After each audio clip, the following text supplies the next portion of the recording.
ইরানের সঙ্গে যুদ্ধ শুরুর পর থেকে মধ্যপ্রাচ্যকে নতুনভাবে গড়ে তোলার পরিকল্পনা নিয়েছেন ইসরায়েলি প্রধানমন্ত্রী বেনিয়ামিন নেতানিয়াহু ও মার্কিন প্রেসিডেন্ট ডোনাল্ড ট্রাম্প। এছাড়াও পরবর্তী পদক্ষেপ হিসেবে যুক্তরাষ্ট্রের মধ্যস্থতায় আরব দেশগুলোর মধ্যে সম্পর্ক উন্নয়নে কাজ করে যাচ্ছে ইসরায়েল। তবে নাটকীয়ভাবে বদলে গেছে হিসাব নিকাশ। এবার যুক্তরাষ্ট্র ইসরায়েলকে পাশ কাটিয়ে ইরানের পাশেই থাকছে সৌদি আরব। বিস্তারিত জানাচ্ছেন Sheikh Farid. Ministers from the United Arab Emirates and Bahrain all gathered at the White House this afternoon, putting pen to paper. Abraham চুক্তি এখন এমন এক স্বপ্ন যা নাকি মধ্যপ্রাচ্যের সব সংঘাতের চূড়ান্ত সমাধান, এমনটাই ধারণা করেন মার্কিন প্রেসিডেন্ট ডোনাল্ড ট্রাম্প। অথচ ক্ষমতা গ্রহণের পর এখন পর্যন্ত একটিও কূটনৈতিক সাফল্য অর্জন করতে পারেননি তিনি।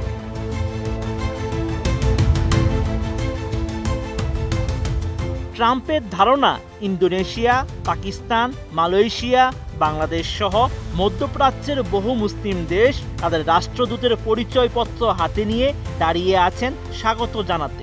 এছাড়া সম্প্রতি ট্রাম্পকে উদ্দেশ্য করে নেতানিয়াহু জানান, সৌদি আরব ও অন্যদের সঙ্গে কিভাবে শান্তি চুক্তি করব সেটা ইসরায়েলকেই দেখতে দিই।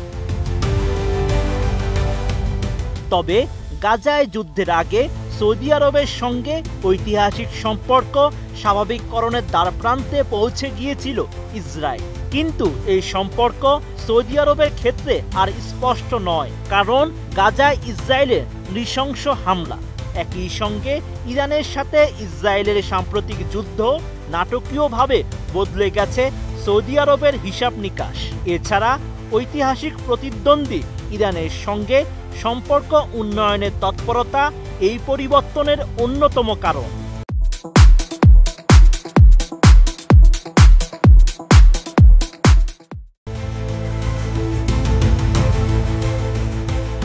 পর্যবেক্ষকরা বলছেন, ইরানের বিরুদ্ধে ইসরায়েলের সামরিক পদক্ষেপ আরও বেশি সতর্ক করে তুলেছে সৌদি আরবকে। রিয়াদ এখন ইসরায়েলকে ক্রমবর্ধমানভাবে যুদ্ধবাজ ও অস্থিতিশীলতা সৃষ্টিকারী শক্তি হিসেবেই দেখছে। এবার প্রকাশ্যে আয়াতুল্লাহ খামেনির দেশটির সঙ্গে সম্পর্ক দৃঢ় করার পদক্ষেপ নিয়েছে সৌদি আরব। বাহরাইনের ইন্টারন্যাশনাল ইনস্টিটিউট ফর স্ট্র্যাটেজিক স্টাডিজের মধ্যপ্রাচ্য নীতির জ্যেষ্ঠ গবেষক হাসান আল হাসান জানান, ইসরায়েলের সঙ্গে সম্পর্ক স্বাভাবিক করার কারণে সৌদি আরবের যে ভাবমর্যাদাগত ক্ষতি হবে তা এখন অনেক বেশি। দেশটির অভ্যন্তরীণ রাজনীতির দিক থেকে এবং তাদের আঞ্চলিক ও ইসলামী নেতৃত্বের অবস্থানের জন্য। মধ্যপ্রাচ্য জুড়ে যুদ্ধের উত্তাপ ছড়িয়ে পড়ায় ইরানের সঙ্গে সম্পর্ক আরও জোরদার করেছে সৌদি আরব। সুন্নি অধ্যুষিত সৌদি আরব ও শিয়া অধ্যুষিত ইরানের মধ্যে বছরের পর বছর ধরে বৈরিতা বজায় ছিল। তবে 2023 সালের মার্চে দুই দেশের মধ্যে সম্পর্ক পুনরায় স্থাপিত হয়। এরপর থেকেই দুই দেশের শীর্ষ কর্মকর্তাদের মধ্যে নিয়মিত ফোনে কথা হয়, কারণ সৌদি আরব আশঙ্কা করছে বৃহত্তর আঞ্চলিক সংঘাতে তারা জড়িয়ে পড়তে পারে। Sheikh Farid, ATN news.